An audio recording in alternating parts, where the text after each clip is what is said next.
liels prieks būt jūsu vidū. Es aicinu, ka mēs varam piecelties kājās. Mēs lasīsim no Pāvila vēstules Filipiešiem 3. nodaļas no 13. līdz 14. pantam. Pāvila vēstule Filipiešiem 3. nodaļa no 13. līdz 14. pantam. Tur ir rakstīts: Brāļi, un šeit arī māsas, es nedomāju par sevi, ka esmu jau ieguvis, bet vienu gan, aizmirstams to, kas aiz muguras, un tiekdamies pēc tā, kas priekšā. Es dzenos uz mērķi, iegūt balvu, uz kuru Dievs aicina augšu Kristu Jēzu. Amen.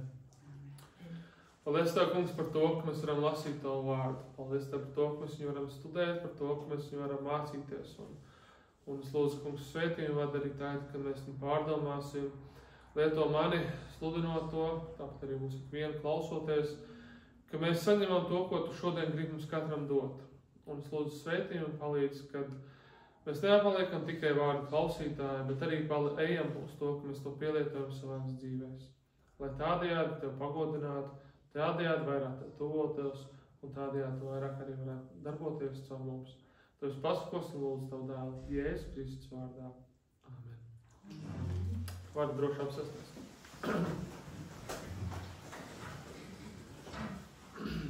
Gadā ir vairākas tādas sezonas.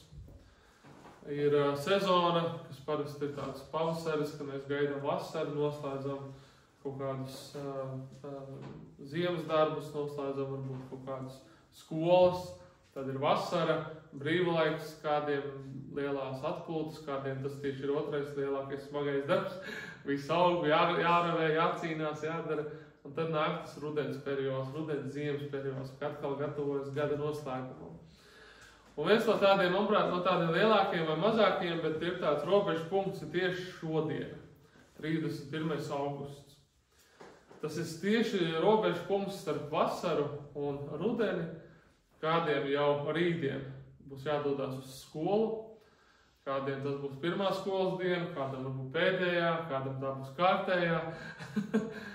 Un kādiem no mums ir bērni, kuri jau ir jālaiž, bērni vai mazbērni ir jālaiž skolā vai bija jālaiž.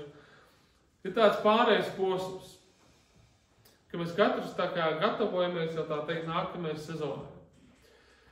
Tāpat arī dzīvē ir šīs dažādās šīs sezonas. Noslēdzās kaut kāds viens posms un sākās nākamais. Noslēdzās laiks, kad tu biji viens, tad sākās laiks, kad tu esi kopā. Noslēdzās laiks, kad jūs esat divatāji, tad jau nāk jau trešais, bērns jau pievienojies. Tad nākamais, varbūt nākamais, un lai Dievs dod, ka būtu vēl daudz.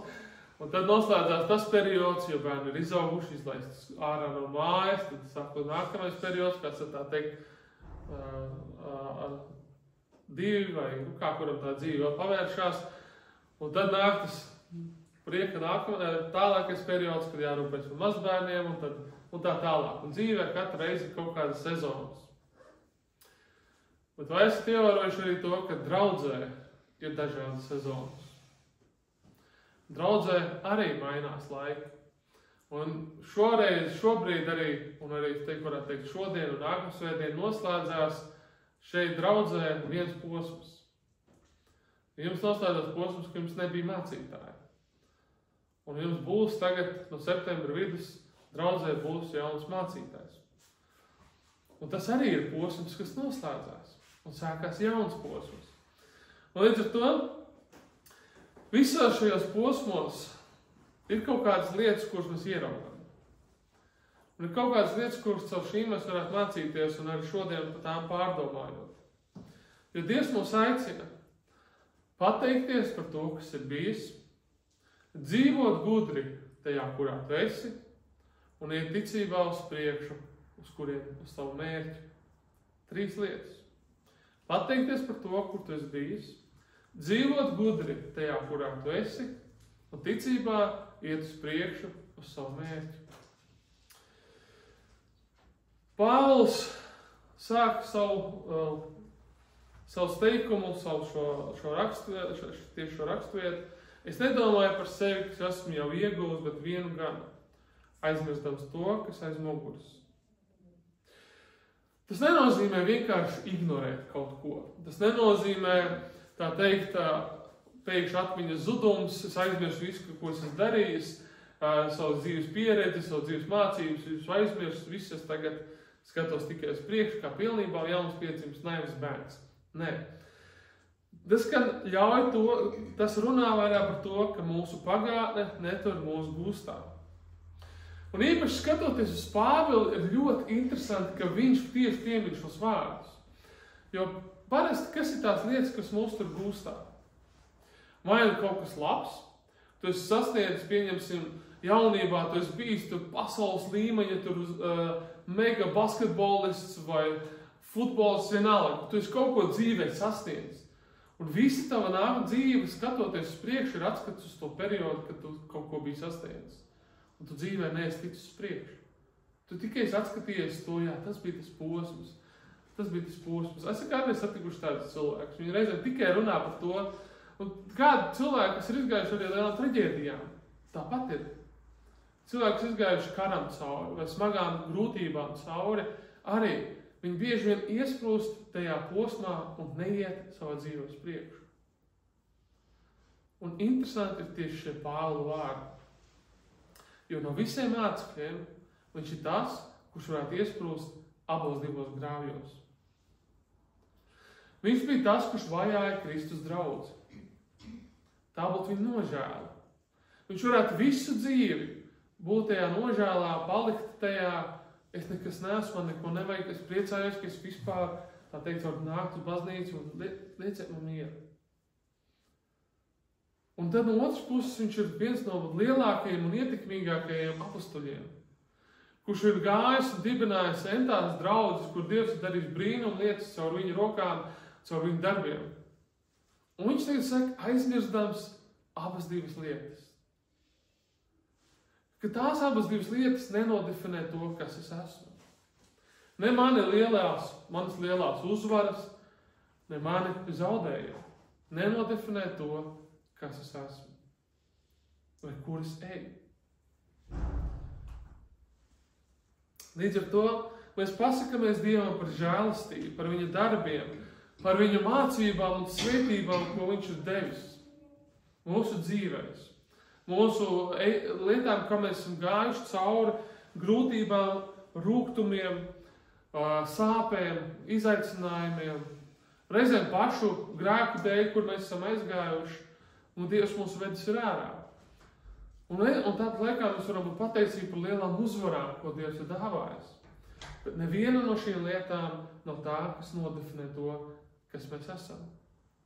Jo to nenodefinē mūsu uzvaras vai zaudējumi. Kurš to nodefinē? Nodefinē mūsu kungs. Un viņš ir iedevis un arī ir mērķis, uz kuru mēs tiecamies. Līdz ar to mums ir jāiet uz šo mērķi. Bet par to mazliet vēlāk. 1. Tesaloniķiešiem 5:18 rakstīts: par visu pateicieties Dievam. Tieši to Dievs grib no jums Kristu Jēzu. Tagad mēs paskatāmies uz šiem pēdējām vasaras 3 mēnešiem. Es zinu, par ko daudz cilvēku nav pateicīgi. Par lietu, par slapjumu, sliktajiem laikapstākļiem, sliktu ražu. Daudziem iespējams ir izjaukas brīvdienas, bijām domājuši doties kaut kur, visu laiku līst, nepārtraukt grūti varbūt. Bet kas ir tādas 3 lietas, par kurām tu atskatoties pēdējo vasaras periodā, tu varētu būt pateicīgs Dievam? Vai tev ir kādas 3 lietas? Ja tev ir, pierakst viņus, piefiksē viņus. Otrs, kas ir 3 lietas, skatoties draudzes dzīvē, par kurām mēs varam būt pateicīgi? Ko Dievs ir darījis šajā laikā? Bija šis posms, kad draudzē nebija mācītājs, bet kas ir tā lieta, par ko var būt pateicīgi šajā laika posmā? Es nezinu, cik gadi bija pagājuši, to Aigurs labāk zinās. Bet par ko jūs varat būt pateicīgi, par ko mēs varam būt priecīgi, ko Dievs ir darījis, kā Dievs ir veidojis, kā Dievs ir vadījis. Jo beigās viņš jau ir lielais draudzes gans. Un to ir labi piefiksēt, un to ir labi mācīties, jo Pat vislielākās kļūdas Dievs var pārvērst par svētībām. Kā es pirms tam arī to teicu, tad vislielākās kaut kādas kļūdas vai neveiksmes vai grēkus, kas dzīvē ir bijuši, Dievs var pārvērst par vislielākajām svētībām. Otrā lieta – saprast to, ka tas laiks, kas tev šodien ir dots, ka viņš ir jāizmanto gudri. Laiks ir dāvana. Neviens no mums nevar teikt, ka man rītdiena pieder. Mēs to nevaram. Rītdiena mums nav apsolīta, mums ir dota tikai šodien. Tāpēc ir svarīgi, ka mēs dzīvojam šodien ar mērķi. Psalmos 90. psalmā 12. pantā ir rakstīts: māc mums skaitīt mūsu dienas, kad dabūjam gudru sirdi. Un līdz ar to ir ļoti interesanti un ļoti svarīgi patiesībā novērtēt to laiku, kurā tu atrodies. Kā bija viens televīzijā tāds seriāls, kur seriāla beigās tas viens no varoņiem teica tādu teikumu, kas, manuprāt, ļoti labu domu ir. Viņš teica tādu domu, ka būtu labi zināt, ir tie labie laiki, būtu labi zināt, un ka tu atrodies tajos labajos laikos, pirms viņi paiet. Būtu labi zināt, ka es atrodos labajos laikos, pirms viņi paiet. Un kā to var izbaudīt? Un kā tu to var darīt, tad, kad tu dzīvo tur, kur tu saproti, kurā laikā tu esi? Tas ir tas pats, ko mēs ar sievu šobrīd darīt. Mums ir 2 mazi bērni. Un tad, kad mēs parunājam ar cilvēkiem, kuriem jau ir izaudzināti bērni, mums vienam vīriem jautāja, viņam prasīja, kas ir labākais laiks, ko tu varētu teikt no bērnu audzināšanas ir bijis. Viņš teica, līdz brīdim, kad viņi sāk iet skolā. Un es domāju, man tagad ir tas posms. Šodien. Jāceļas pa nakti reizēm viņi bļaustās, reizēm ir grūti, negulētas nakts. Tagad es parunāju ar cilvēkiem, kuriem bērniem ir izauguši, viņi saka, tas ir labākais laiks. Man tas šķiet visgrūtākais laiks. Bet viņi saka, tas ir vislabākais laiks. Skaidrs, man ir jāmaina mana domāšana. Man ir jāmaina domāšana, kurā es atrodos. Lai tas laiks, kurā es šobrīd būtu, es to novērtētu. Jo tā skarbā lieta ar laiku ir tāda, ka viņš paiet. Viņš paiet, un viņu nevar noķert. Un tāpēc ir svarīgi, ka mēs mācamies no Dieva vārda, mācamies no Dieva, un ik viens no mums katra apkārt vadīt tā dienas, ka mums ir ar gudru sirdi viņas vadām. Lai mēs nedzīvojam nožēlā, lai mēs nedzīvojam ilgās, bet mēs dzīvojam tajā, kurā mēs atrodamies. Un tāpēc ir svarīgi, ka mēs investējam laiku nevis īslaicīgās lietās, bet ilglaicīgās lietās. Investējam, ja domājam, liekam savu prātu, savus raizes, savus rūpes, nevis īslaicīgās lietās, bet ilglaicīgās. Par ko mēs parasti vienmēr kreņķējamies? Pa lielam mēs kreņķējamies pa īslaicīgām lietām. Pa problēmām, kas pēkšņi parādās, mēs tur sakreņķējamies, pēc kādu laiku mēs skatāmies un domājam, kā Dievs jau visu sakārtoja. Īsa problēma. Viņa pacēlās, aizgāja, aiziet. Ik pa laikam tādas ir. Viņas varbūt arī ir lielas problēmas, bet viņas ir uz īsu laiku. Un tad ir ilgās dzīves, ilglaicīgās lietas, kas mūsu dzīvē ir. Un tas galvenokārt ir attiecības. Attiecības ir tās, kas paliek ilgi. Attiecības ģimenē, attiecības draudzē, attiecības ar kaimiņiem un attiecības galvenokārt ar Dievu. Tā ir lieta, kas paliek mūžīgi. Attiecības ar Dievu. Un jautājums, vai mēs tajās ieguldamies. Jo, kad sējējs iziet sēt, viņš iesēj ar domu, ka tas, ko viņš iesējs, tas arī izaugs. Viņš iet mērķtiecīgi. Tāpēc arī mums ar mūsu laiku jāiet mērķtiecīgi. Tajā, kur mēs ieguldīsim laiku, kur mēs ieguldīsimies, tas arī izaugs. Ja mēs tajā neieguldīsimies, tas neizaugs. Ja mēs neieguldamies bērnos, tad mēs nevaram sagaidīt, ka viņi izaugs tādu, kā mēs gribētu, ka viņi izaug. Ja mēs neieguldamies draudzē, mēs nevaram teikt, ka draudze neaug, jo viņi neaug, tāpēc mēs neieguldamies tajā. Visās lietās, kur mēs gribam redzēt augļus, tas prasa darbu. Un kristietība nav pasīva. Kristietība ir aktīva virzīšanās uz priekšu. Uz mērķi. Uz mērķi. Kristietība nav vienkārši sēdēšana un gaidīšana. Dievs dara kaut ko. Kristietība ir lūgšana, kristietība ir Dieva lasīšana, dzīvošana. Kristietība ir iešana, darīšana, darbošanās un Dievu un visā tajā redzot, kur Dievs mani vada tālāk. Tā nav pasīva. Līdz ar to ir svarīgi, ka tajā laikā, kurā mēs dzīvojam, mēs saprotam, ka tas ir tas laiks, kas ir labākais laiks šodien.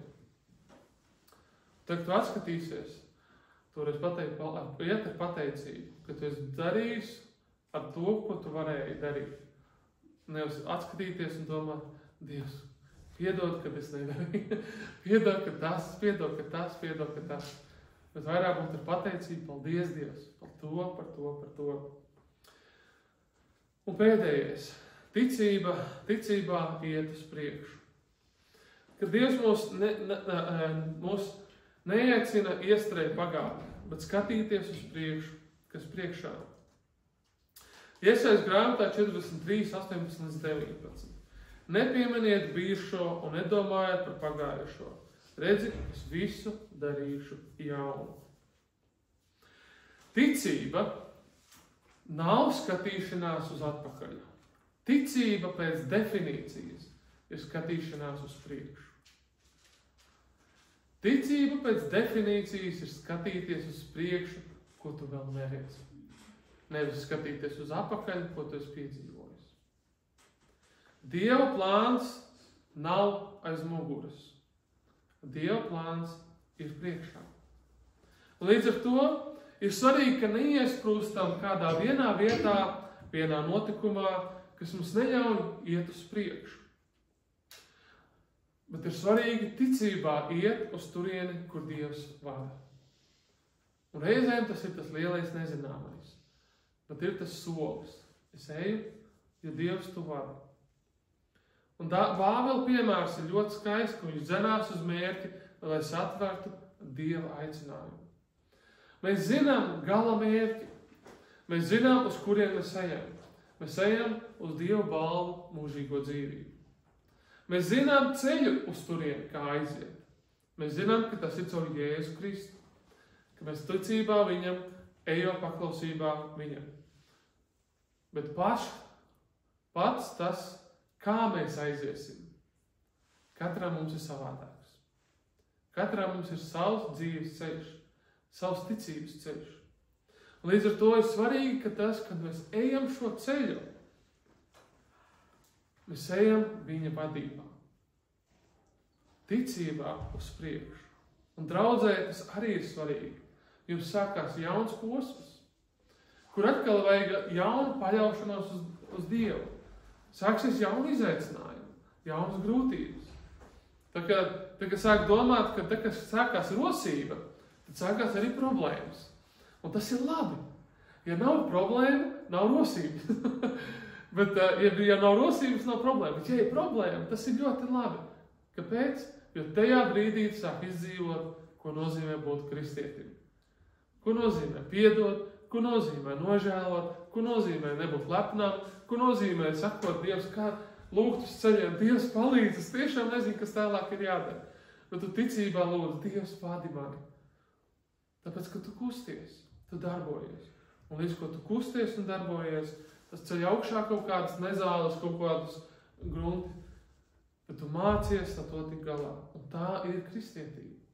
Kristietība nav pasīva, tā ir aktīva. Un līdz ar to mans aicinājums jums ir, kas ir viens izaicinājums, viena lieta, ko tu ticībā saproti, ko tu esi gatavs darīt. Tas nav tā, tagad izdomāt no gaisa, tagad iešu celšu jaunu māju.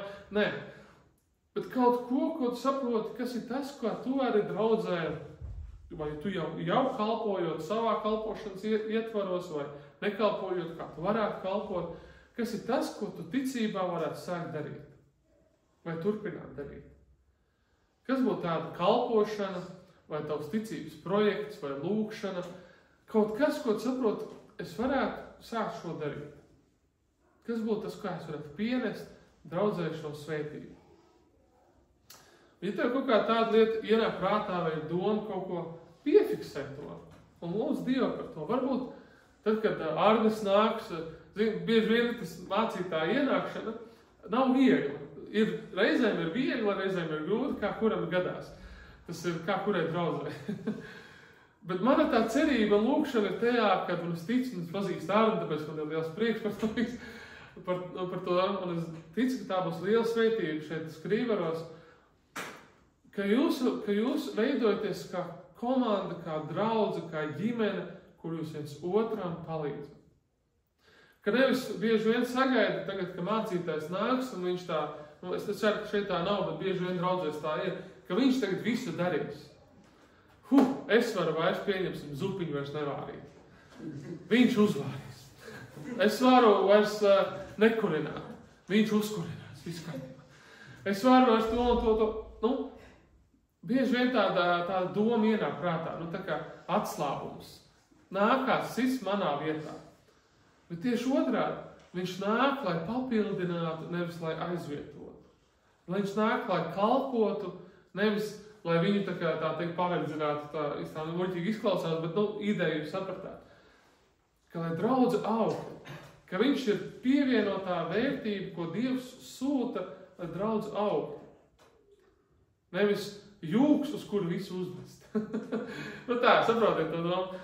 Līdz ar to, es domāju, ka tā nebūs, bet tas ir risks, no kā ir jāuzmanās.